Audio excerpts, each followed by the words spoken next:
Hello everyone, this is Poonam. Welcome to our channel teachers creator. आज discuss करेंगे unit 1 में remaining question जो आपके 26 टू 50 क्वेश्चंस रह गए हैं एमसीक्यू सीरीज के, वो आज डिस्कस करेंगे। आज आपका नॉलेज एंड कैरिकुलम का यूनिट 1 कंप्लीट हो जाएगा, यानी कि इसके कंटेंट जितने हैं उससे जितने भी क्वेश्चंस आपके बन सकते थे वो आज आपके कंप्लीट हो जाएंगे। टोटल 51 क्वेश्चन हैं ये। सो स्टार्ट करते हैं क्वेश्चन नंबर 26 से। Which philosopher theory emphasized reinforcement after learning? Learning के बाद reinforcement को किसने emphasized किया है? किस फिलोसफर ने? Gene Piaget, Skinner, John Locke या जेरोम ब्रूनर? किसने किया है? तो करेक्ट ऑप्शन आपका हो जाएगा Skinner. Next question, children have inborn tendency of adjustment to their environment. This tendency is termed as। जो चिल्ड्रंस होते हैं, बच्चे होते हैं, उनमें इनबॉर्न टेंडेंसी होती है, यानी कि जन्मजात उनमें ये प्रवृत्ति होती है कि वो इन्वायरमेंट के अकॉर्डिंग एडजस्ट हो सकें। इस टेंडेंसी को क्या बोला जाता है? एडॉप्टेशन, एडजस्टमेंट, एसिमिलेशन या अकोमोडेशन? तो इसे क्या बोला जाता है? एडॉप्टेशन बोला जाता है। आपने देखा होगा, अपनी बुक में पढ़ा होगा कॉग्निटिव थ्योरी के बारे में, तो वहाँ पर आपको ये सारी चीज़ें अच्छे से समझ आ गई होंगी। ठीक है, इसमें जो जीन पियाजेट थे उन्होंने अपना पूरा दिखाया हुआ है कि किस तरीके से कॉग्निटिव डेवलपमेंट 4 स्टेजेस में होते हैं। जैसे सबसे पहले होता है एसिमिलेशन। ठीक है, एसिमिलेशन होता है सबसे पहले। फिर इक्विलिब्रियम मीन्स कोई नई नॉलेज आपको आई, आपने उसको एसिमिलेट किया, फिर आपको इक्विलिब्रियम कंडीशन में आप गए, उसके बाद आपको कोई न्यू सिचुएशंस आई। ठीक है, जैसे हेलीकॉप्टर का एग्जांपल ले लो कि एक छोटा सा बच्चा है, उसको उसके पेरेंट्स ने बोला कि वो जब चिड़िया को देखा उसने बोला कि ये क्या है, तो उन्होंने बोला ये बर्ड्स है क्योंकि ये उड़ रही है। ठीक है, तो उन्होंने बर्ड्स को बताया, बच्चे ने देख लिया कि हाँ ये जो उड़ रहा है ये क्या है, बर्ड्स है, उसने उसे एसिमिलेट कर लिया। उसके बाद वो किस कंडीशन में आ गया? इक्विलिब्रियम, बैलेंस कंडीशन में आ गया। लेकिन फिर फ्लाइट उड़ रही थी, प्लेन जा रहा था, तो उसने जब प्लेन को देखा तो उसने अपने डैड को बोला दिस इज बर्ड। ठीक है, वो क्या है? बर्ड है। तब वहाँ पर उसके फादर ने उसे बताया कि ये बर्ड नहीं, ये क्या है? एरोप्लेन है, ये नॉन लिविंग थिंग्स है और वो लिविंग थिंग्स है। तब यहाँ पर अब जो न्यू सिचुएशंस अराइज हुई प्लेन की, ठीक है, उसके बाद उसे कैसा हुआ? डिसइक्विलिब्रियम की कंडीशन आई। उसके बाद जब फिर से उसको बताया कि नहीं ये प्लेन है, ये नॉन लिविंग थिंग्स है, ठीक है, तब उसने क्या किया? अपने नॉलेज को अकोमोडेट किया। तो इस तरीके से टोटल ये 5 स्टेजेस हैं जीन पियाजेट के एक्टिविटीज़ की। ठीक है, तो इसमें जो इनबॉर्न टेंडेंसी होती है बच्चों की इन्वायरमेंट में एडजस्ट करने की, वो होती है adaptation. Right answer is A. Now next question, question number 28, what is या are the characteristic of constructivism? Constructivisms की करेक्टरिस्टिक क्या होती है? ठीक है, ऑप्शन है आपके पास, learning is inquiry based, learning is evolving, learning is reflective. ठीक है, तो ये आपके पास 3 ऑप्शन है, तो तीनों ही ऑप्शन करेक्ट है। जो लर्निंग होती है वो कैसी होती है? इंक्वायरी बेस्ड होती है, लर्निंग इवॉल्विंग होती है और लर्निंग कैसी होती है? रिफ्लेक्टिव होती है। तो ये तीनों ही ऑप्शन आपके करेक्ट जाते हैं, तो ऑप्शन आपका क्या हो जाएगा? All of the above. ठीक है, साथ ही साथ आप और चीज़ें देख लेंगे इसमें कि और क्या क्या पूछा जा सकता है। लर्निंग इज कॉन्स्ट्रक्टेड, ठीक है, इंक्वायरी बेस्ड की जगह कंस्ट्रक्टेड भी हो सकता है। लर्निंग इज एक्टिव, ठीक है, लर्निंग रिफ्लेक्टिव दिया ही है, लर्निंग इवॉल्विंग और इंक्वायरी बेस्ड। ठीक है, तो साथ ही साथ आपको और भी क्या याद रखना है? Constructed, learning is constructed, learning is active, learning is reflective, learning is evolving, learning is inquiry based and collaborative learning. ठीक है, तो ये आपको याद रखना है कैरेक्टरिस्टिक ऑफ कॉन्स्ट्रक्टिविज्म की। नाउ नेक्स्ट क्वेश्चन है आपका, एपिस्टेमोलॉजी मीन्स, जब भी एपिस्टेमोलॉजी टर्म आ जाए आपको हमेशा इसको नॉलेज से ही रिलेट करना है। ठीक है, तो यहाँ पर आपको देखना है study of the nature of knowledge, तो करेक्ट ऑप्शन आपका यही हो जाएगा। एपिस्टेमोलॉजी मीन्स होता है नॉलेज, तो आपको नॉलेज ही देखना है। Study of the nature of values, study of nature of words, तो करेक्ट ऑप्शन क्या होगा? Option A is the right answer. What is knowledge? Knowledge क्या है? सब्जेक्टिव, ऑब्जेक्टिव, डायनेमिक या ऑल ऑफ द अबव? तो जो नॉलेज होता है वो सब्जेक्टिव भी होता है, जो हमें सब्जेक्ट के बेस पे आता है, ऑब्जेक्टिव भी होता है, ठीक है, और डायनेमिक भी होता है, ऑल ऑफ द अबव। तो सारे ऑप्शन आपके करेक्ट हैं, तो option number D is the right answer. Question number 31, which of the following knowledge is derived from experience. ऐसी कौन सी नॉलेज है जो कि एक्सपीरियंस के थ्रू डिराइव्ड होती है। कौन सी नॉलेज है, तो मैंने आपसे इसको पहले भी डिस्कस किया। एक्सपीरियंस के थ्रू जो नॉलेज आती है उसे हम क्या बोलते हैं, पोस्टेरियरी नॉलेज, जो हमें एक्सपीरियंस से मिलती है। तो option C is the right answer. ना question number 32, in Indian philosophy pramana means, Indian philosophy में प्रमाण का मतलब क्या होता है। ठीक है, तो प्रमाण का मतलब क्या होता है, मेजरमेंट। तो आपका ऑप्शन क्या हो जाएगा, B is the right answer. Scientific knowledge included, जो साइंटिफिक नॉलेज है इसको मैंने डिस्कस किया था कल ही आपसे एकदम डिटेल में। साइंटिफिक नॉलेज रेशनल भी हो सकती है और एम्पायरिकल भी हो सकती है। तो ऑप्शन सी क्या हो जाएगा, both is the right answer, यानी option C is the right answer for this question. Now next question है आपका, self knowledge, self awareness, self realization are the end point of. जब भी सेल्फ से रिलेटेड कोई चीज आ जाए, तो अभी तो हम ऑप्शन पे चलते हैं, सेंसरी, रेशनल, स्पिरिचुअल, नन। तो इनमें आपको क्या दिख रहा है, स्पिरिचुअल। तो जब भी सेल्फ के बारे में कोई थिंग्स आ जाए तो आपको हमेशा उसको किससे रिलेट करना है, सेल्फ, स्पिरिचुअल से। तो C option is the right answer. What is the teaching through inductive method. Inductive method में टीचिंग कैसे होती है, from specific to general, from general to specific, from easy to difficult, none of the above. तो correct answer क्या हो जाएगा, option number A, from specific to general. देखो याद रखने का तरीका आपको बता देती हूँ, डिडक्टिव मेथड में क्या होता है, जनरल टू स्पेसिफिक जाते हैं। ठीक है, तो हमेशा डीजी याद रखना आपको, डीजी। ठीक है, तो डी जहाँ होगा वहाँ पर जी से, यानी जनरल टू स्पेसिफिक से स्टार्ट होगा, और आई है, ठीक है, तो आई एस, तो इंडक्टिव क्या होगा आपका, स्पेसिफिक टू जनरल होगा। तो ऑप्शन नंबर 1 राइट आंसर हो जाएगा।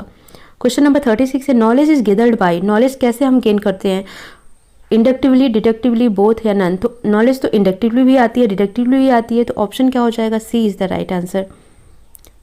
Question number 37, dash is the process of acquiring and understanding through our senses, thoughts and experience. ठीक है, ऐसी कौन सी नॉलेज है जो कि हमें अक्वायर होती है या हमें अंडरस्टैंडिंग होती है, किसके थ्रू, हमारे सेंसेस के थ्रू, थॉट्स के थ्रू एंड एक्सपीरियंस के थ्रू।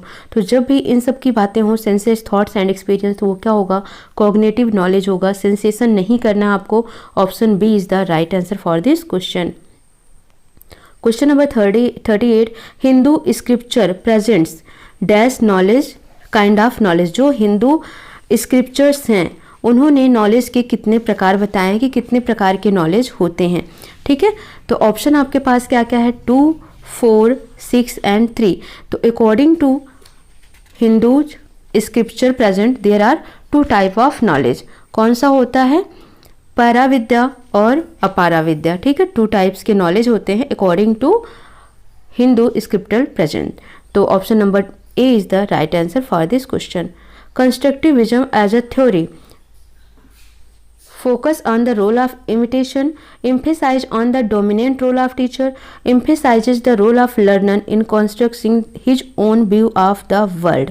ठीक है, तो कंस्ट्रक्टिविज्म किस पर फोकस करता है, emphasizes the role of the learner in constructing his own view of the world, यानी कि जो ये संसार है उसके प्रति वो अपने खुद के व्यूज बनाएं, समझे इस चीज़ों को, खुद से ही वो हर चीज़ को सीखें। ठीक है, लर्निंग बाय डूइंग को प्रमोट करता है कॉग्निटिव। तो option number C is the right answer. Next question, the profounder of constructivism approach is. Constructivism approach जो है इसके प्रोफाउंडर यानी कि इसके जन्मदाता कौन है। ऑप्शन है आपके पास Jean Piaget, Jerome Bruner, Carl Roger and Thorndike. तो ये किसने दिया है सबको पता होगा। ठीक है, ये सीटेट और यूपीटेट में भी ये क्वेश्चंस पूछे जाते हैं।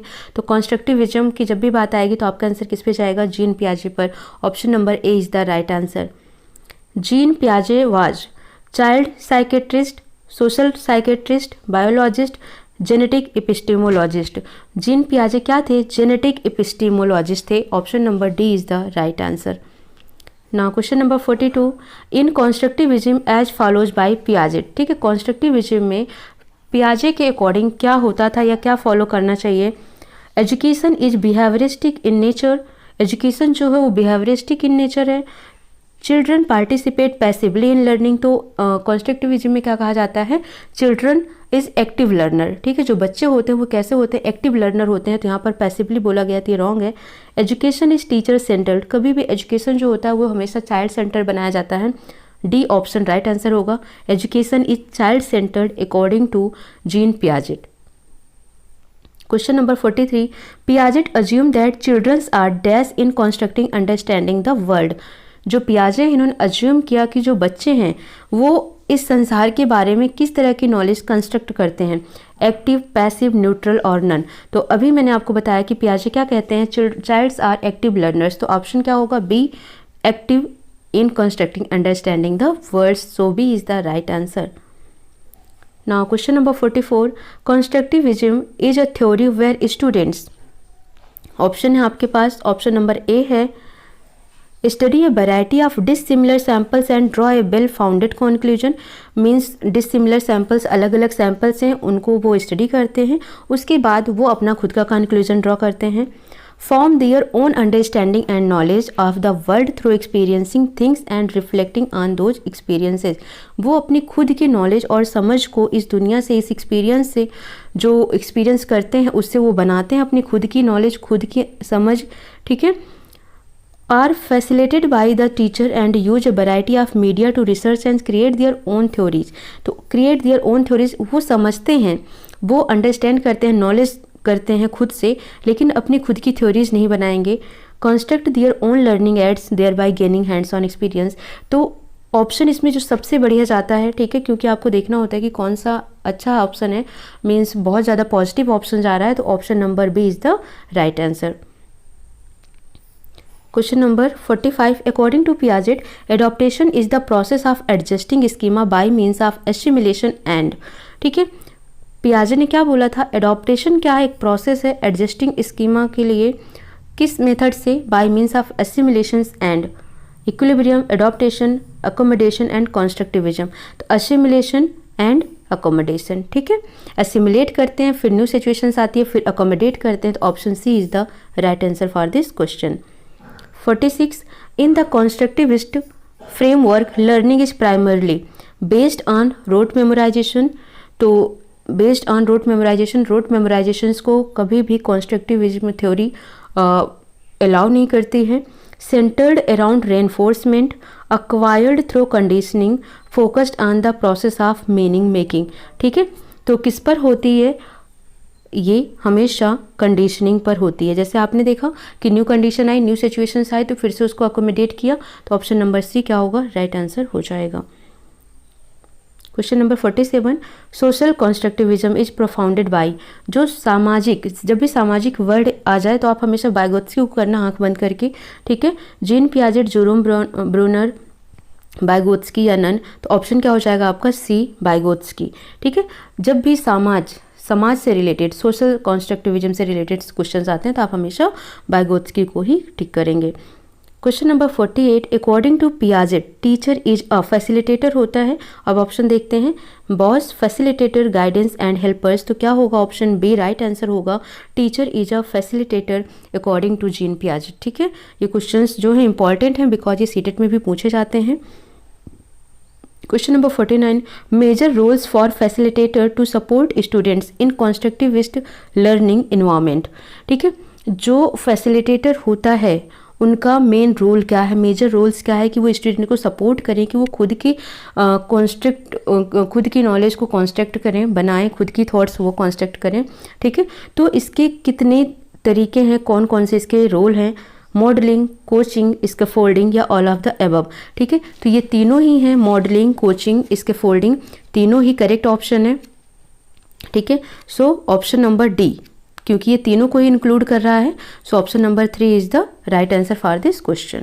ठीक है, now question number 50, according to Jonas modelling how many types of modelling. Jonassen's के अकॉर्डिंग मॉडलिंग कितने टाइप्स की होती है, क्वेश्चन पूछा गया था 1, 2, 4 और 6। तो ऑप्शन आपका क्या हो जाएगा, 2 टाइप्स, यानी कि B option is the right answer. कौन कौन से टाइप होंगे, एक बिहेवियरल मॉडलिंग होता है और दूसरा कॉग्निटिव मॉडलिंग होता है। ठीक है, बिहेवियरल मॉडलिंग क्या होता है कि how to perform the activities, identify the activity structure. ठीक है, कैसे परफॉर्म करना है किसी एक्टिविटी को, ये आइडेंटिफाई करना होता है। जबकि कॉग्निटिव मॉडलिंग में क्या होता है, रिफ्लेक्शन इन एक्शन करना होता है, यानी कि लर्नर को खुद ही, ठीक है, इंगेज होना पड़ता है किसमें, एक्टिविटी में, उनको खुद से ही सीखना होता है रीजनिंग के थ्रू। तो ऑप्शन क्या होगा इसका, 2 होगा। कौन कौन से, बिहेवियरल और behavioural and cognitive modelling 2 types के होते हैं अकॉर्डिंग टू जोनासन्स मॉडलिंग। तो टोटल ये आपके 50 क्वेश्चंस थे यूनिट 1 से जो कंप्लीट हो चुके हैं। ठीक है, यहाँ पर 3 टर्म्स हैं, इसको मैं डिस्कस कर देती हूँ। मॉडलिंग आपको समझ आ गई होगी, ठीक है। और कोचिंग पता ही है कि क्या होता है, रोल ऑफ अ कोच जो होता है वो उसका रोल बहुत ही कॉम्प्लेक्स होता है और एग्जैक्ट होता है। ठीक है, उसको पता होता है कि वो कैसे लर्नर्स को मोटिवेट करना है, उनके परफॉर्मेंस को कैसे एनालाइज करना है, उनको बराबर फीडबैक देते रहना, एडवाइस देना उनके परफॉर्मेंस को लेकर। ठीक है, तो ये सब चीज़ें कहाँ से होती हैं, कोचिंग से ही प्रोवाइड कराई जाती हैं बच्चों को। ठीक है, तो कोचिंग भी आपको समझ आ गया। इसके फोल्डिंग क्या होता है, ये बहुत ही सिस्टमैटिक अप्रोच होता है किसी भी लर्नर को सपोर्ट करने के लिए कि वो अपने टास्क में फोकस कर सके। ठीक है, तो इसके फोल्डिंग क्या होता है, सिस्टमैटिक अप्रोच होता है। जैसे कि एक तरीके से किसी को थोड़ी सी हेल्प प्रोवाइड करना, यानी कि किसी को थोड़ा सा सपोर्ट प्रोवाइड करना किसी चीज़ को समझने में, करने में। ठीक है, तो जो वो सपोर्ट प्रोवाइड करना होता है वही क्या कहलाता है, इसका फोल्डिंग कहलाता है। इसे ही सपोर्ट लर्निंग भी कहा जाता है। ठीक है, तो ये पॉइंट्स आपको क्लियर रखने हैं। तो ये टोटल आपके नॉलेज एंड करिकुलम्स के यूनिट 1 के 50 क्वेश्चंस कंप्लीट हो जाते हैं। अगर आपका कोई टॉपिक रिमेनिंग रह गया है जो आपको नहीं समझ आ रहा है तो आप मेंशन कर दें कमेंट सेक्शन में, ज़रूर हम उस पर ध्यान देंगे। ठीक है, वीडियोज़ को आप लाइक शेयर सब्सक्राइब कर दीजिए। और टेलीग्राम चैनल है आपका, उस पर आप ज्वाइन हो सकते हैं, उस पर आपको वीडियोज़ और अपडेट मिलती रहेंगी। ठीक है, टेलीग्राम चैनल से आपका टीचर्स क्रिएटर के नाम से आप सर्च करेंगे तो आपको मिल जाएगा। ठीक है, तो मिलते हैं नेक्स्ट क्लास में। Thank you for watching.